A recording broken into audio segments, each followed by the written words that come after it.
വയനാട് പുനരധിവാസവുമായി ബന്ധപ്പെട്ട് സർക്കാരിനെതിരെ ഉയർന്നു വന്നിട്ടുള്ള ആരോപണങ്ങൾ ആസൂത്രിതമായ ഗൂഢാലോചനയുടെ ഭാഗമെന്ന് മന്ത്രി കെ രാജൻ കോട്ടയത്ത് വാർത്താസമ്മേളനത്തിൽ സംസാരിക്കുകയായിരുന്നു അദ്ദേഹം.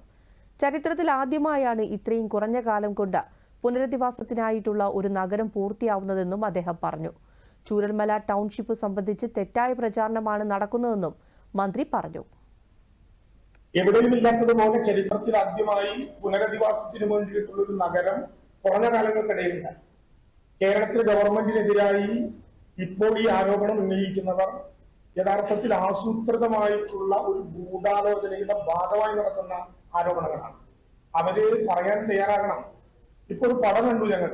മുകളിൽ കാണുന്നത് 15 ലക്ഷം രൂപയുടെ വീട്, താഴെ കാണുന്നത് 30 ലക്ഷം രൂപയുടെ. അവസാനം 15 ലക്ഷം രൂപയുടെ വീട് ഉണ്ടാക്കി കൊടുത്തു എന്ന് അവകാശപ്പെടുന്ന സ്പോൺസർമാർ പറഞ്ഞു.